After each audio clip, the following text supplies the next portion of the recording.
Hey foodies, welcome back to my channel.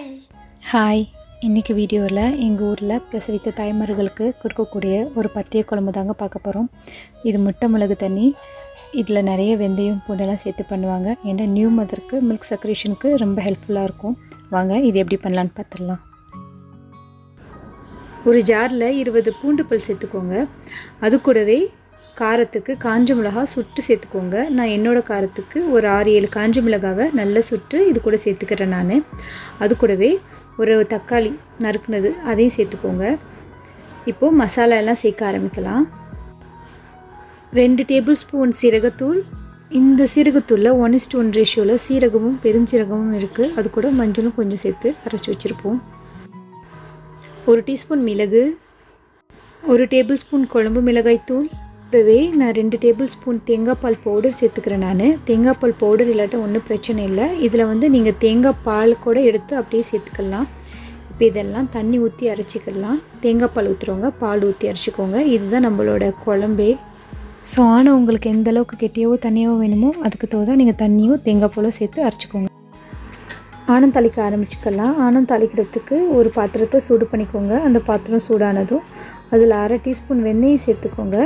அந்த வெந்தயத்தை அதிலே கொஞ்சம் போட்டு ட்ரை ரோஸ்ட் பண்ணுங்கள். அதோட வாசனை நல்லாயிருக்கும். அதனால் இந்த ரெசிபிக்கு கொஞ்சம் வெந்தயம் ஜாஸ்தி சேர்க்கணும், நம்ம நியூ மதருக்கு கொடுக்கறதுனால.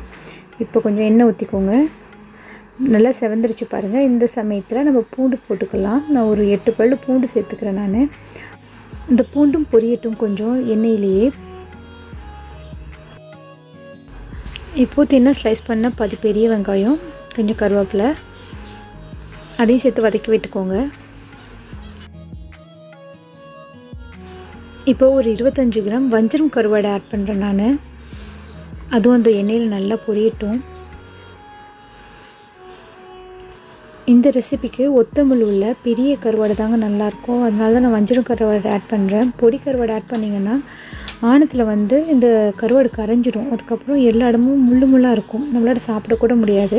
ஸோ இந்த ரெசிபி பண்ணுற போது மட்டும் கொஞ்சம் பெரிய கருவாடாக வைங்க ஆட் பண்ணிக்கோங்க. இந்த வஞ்சரம் கருவாடு நல்லா இந்த தாளிப்பிலேயே கடந்து நல்லா பொரியட்டும்.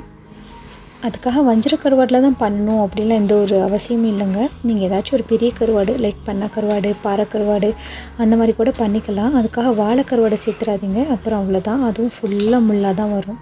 இன்ஷா அல்லாஹ் இனி நான் வர்ற வீடியோஸில் நிறைய பொடி கருவாடு வச்சு ரெசிபிஸ் பண்ணி அதையும் நான் அப்லோட் பண்ணுறேன். பாருங்கள், இதில் கருவாடெல்லாம் உடைய ஆரம்பிச்சிருச்சு. அப்போ இது இண்டிகேட் பண்ணது இது குக் ஆகிடுச்சு அப்படின்னு சொல்லிட்டு இதுதான் கரெக்டான டைம் ஆணத்தை சேர்க்குறதுக்கு. இப்போ நம்ம இது கூடவே ஆணத்தை சேர்த்துக்கலாம். நம்ம அரைச்சி வச்சிருந்தோம்ல அதுதான். ஆணம் சேர்த்ததுக்கப்புறம் லைட்டாக ஒரு கிளறி விட்டுக்கோங்க. கருவாட்டிலையும் உப்பு இருக்கும். ஸோ அதை நீங்கள் அதனால் டேஸ்ட் பண்ணி பார்த்துட்டு உங்களுக்கு தேவையான அளவு உப்பை சேர்த்து ஒரு மூடி போட்டு நல்லா இந்த ஆணத்தை கொதிக்க விட்டுருங்க.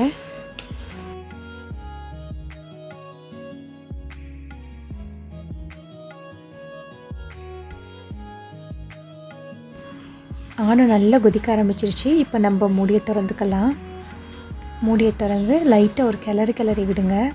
கிளறினதுக்கப்புறம் ஒவ்வொரு முட்டையாக பவுலில் உடச்சி ஊற்றி அதுக்கப்புறம் அதை ஆணத்தில் சேர்த்துக்கோங்க. நீங்கள் டைரெக்டாக முட்டையை அப்படியே ஆணத்தில் ஊற்றுனீங்கன்னா அது கெட்டுப்போன முட்டையாக இருந்தால் டோட்டல் ஆணமும் ஸ்பாயில் ஆகிடும். அதனால தான் கொஞ்சம் முட்டையை ஊற்றும்போது ஒரு முட்டையை ஊற்றி ஒரு ஃபியூ செகண்ட்ஸ் விட்டுருங்க, டிஸ்டர்ப் பண்ணாமல். அது அப்படியே குக் ஆகட்டும். அதுக்கப்புறம் கொஞ்சம் கேப் விட்டு பக்கத்தில் அடுத்த முட்டையை ஊற்றிக்கோங்க. அதே மாதிரி சுற்றி ஒவ்வொரு முட்டையுமா ஊற்றிக்கோங்க. ஒன்றுக்கு மேலே ஒன்று ஊற்றிடாதீங்க, அது கொஞ்சம் கேப் இருக்கணும். அப்போ தான் நம்ம சர்வ் பண்ணும்போது பவுச் டேக் மாதிரி பார்க்க அழகாக இருக்கும்.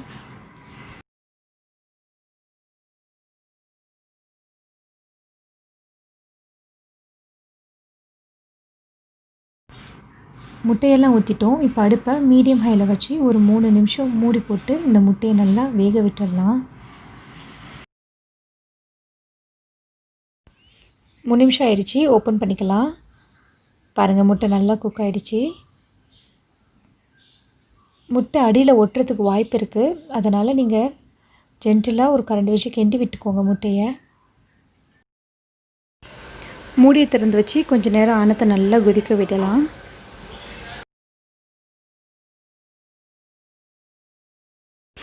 ஆணத்தோட பச்சை வாசனை எல்லாம் கம்ப்ளீட்டாக மாறிடுச்சு. இப்போது நம்ம இதுக்கு தாளிப்பு ரெடி பண்ணிக்கலாம். ஆணம் ரெடி ஆயிடும். ஒரு தாளிப்பு கடாயை காய வச்சுக்கோங்க. கடாய் காஞ்சதும் கொஞ்சம் எண்ணெய் ஊற்றி சூடு பண்ணிக்கோங்க. எண்ணெய் சூடாகட்டும். எண்ணெய் சூடானதும் தின்ன ஸ்லைஸ் பண்ண ஒரு பாதி வெங்காயம் அதை சேர்த்துக்கோங்க. வெங்காயம் ப்ரௌனாக மாற வரைய இந்த எண்ணெயிலேருந்து நல்லா பொரியட்டும். இதோட கருவேப்பிலையும் சேர்த்துக்கலாம். கருவேப்பிலையும் நல்லா இந்த எண்ணெயில் பொரியட்டும். இந்த அளவுக்கு பொரிஞ்சிருக்கணும் வெங்காயம். தாளிப்பு ரெடி ஆயிடுச்சு. இப்போ இதை ஆணத்தில் சேர்த்துக்கலாம்.